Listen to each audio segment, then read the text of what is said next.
Hello friends, good morning. এখন বাজে ঠিক সকাল 7:30 আর আজ হলো রবিবার। আমি আমার ব্লগটা এখান থেকে শুরু করছি, দেখতে থাকো। তো দেখো, ভোরবেলা উঠে বাসি কাজ সেরে স্নান করে মন্দিরে চলে গেছিলাম। মন্দির থেকে চলে এসেছি, এসে দেখো এই ঘরে বাসি বিছানাটা তুলে নিচ্ছে। আর ওদিকে দেখো তোমাদের দাদা স্নান করে মন্দিরে যাওয়ার আগেই বললো একটু মাছ নিয়ে আসি, আবার পরে কাজ থেকে আসার সময় বাজার নিয়ে আসবে। এখন যদি বাজার করতে যাই দেরি হয়ে যাবে পুজো করতে, ওই জন্য দেখো তোমাদের দাদা মাছ আনতে বাজারে গেছে। আর আমিও দেখো এই ঘরের বাসি বিছানাটা তুলে ফ্রিজে কটা কালকের বাসি ভাত ছিল সেটা, আর কালকে তোমাদের দাদা কুয়াশ এনেছিল, কুয়াশ সবজি, সেটা বার করে নিয়ে দেখো রান্নাঘরে চলে এসেছি রান্না করতে। আর এদিকে তোমাদের দাদা দেখো মাছ নিয়ে চলে এসছে বাজার থেকে, মাছ নিয়ে এসে পুজো করতে চলে গেছে। আর আমিও দেখো এই যে আজকে করব জ্যান্ত রুই মাছ দিয়ে কুয়াশ দিয়ে তরকারি করবো। আর কালকের একটু ইঁচড়ের তরকারি আছে, সেটাই গরম করে নেব।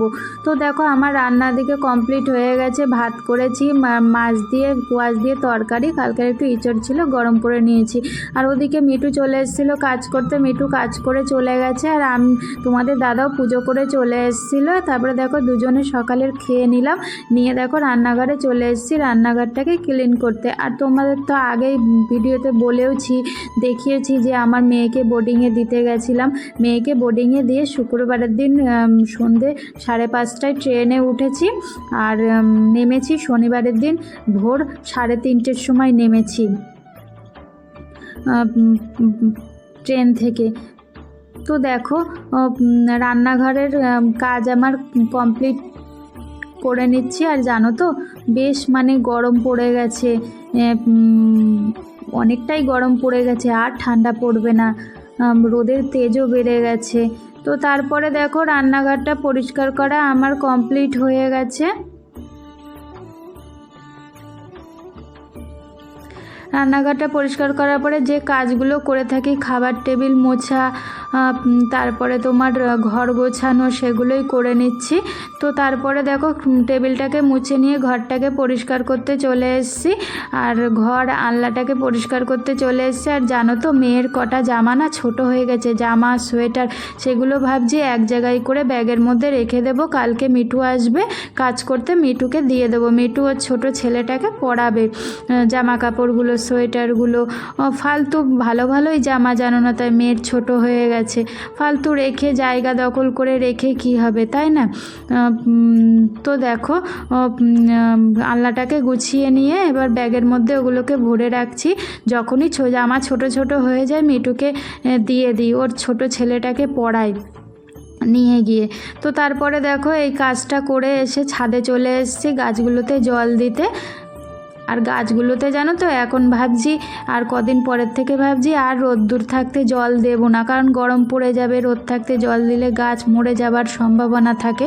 ওই জন্যই ভাবছি আর কদিন পরের থেকে ভোরবেলা উঠে একবার জল দেব, আর সকালবেলা বিকেলবেলার দিকে রোদ চলে যাওয়ার পরে আর একবার জল দেব। শীতকাল ছিল বলে রোদের মধ্যেই জলটা দিচ্ছিলাম একবার করেই, কিন্তু এখন গরম পড়ে গেছে, দুবার করেই জলটা দিতে হবে। তো তারপরে দেখো কাছে জল দিয়ে এসে বেসিনটাকে পরিষ্কার করে নিচ্ছি, নিয়ে ড্রয়িং রুমটাকে দেখো পরিষ্কার করে নিচ্ছি। মেয়ে তো ছিল, মেয়ে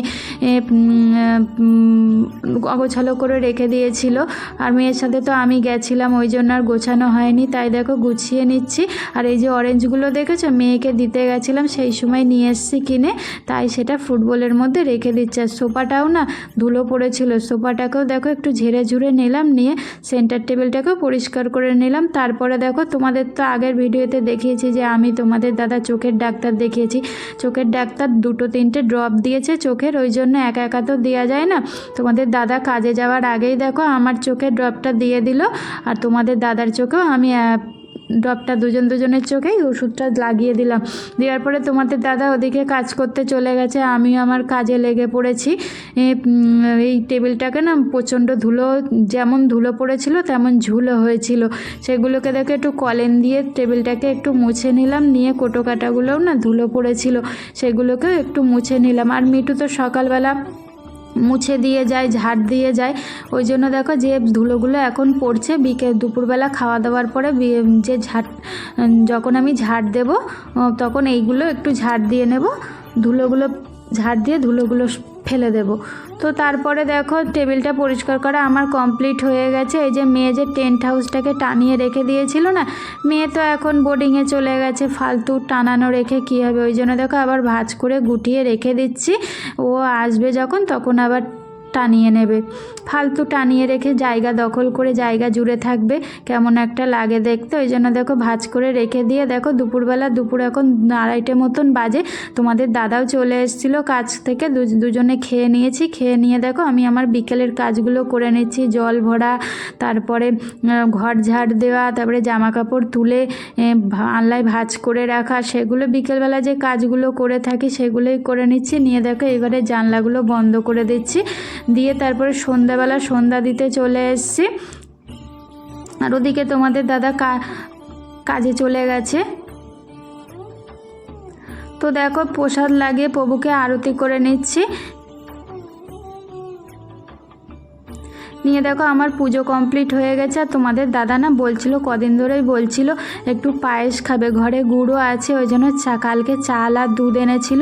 সন্ধেবেলা সন্ধে দিয়ে এসে দেখো পায়েস করতে বসে গেছে। আমি খাই না অতটা ভালো পায়েস, তোমাদের দাদা পায়েসটা খুব ভালো খায়, ওই জন্য তোমাদের দাদার জন্যই করা।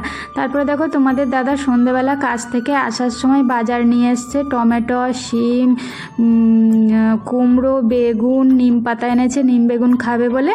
আর খেসারির শাকও এনেছে, সেই খেসারির শাকটা দেখো কালকে রান্না করব বলে রাত্রেবেলা বেছে রাখছি।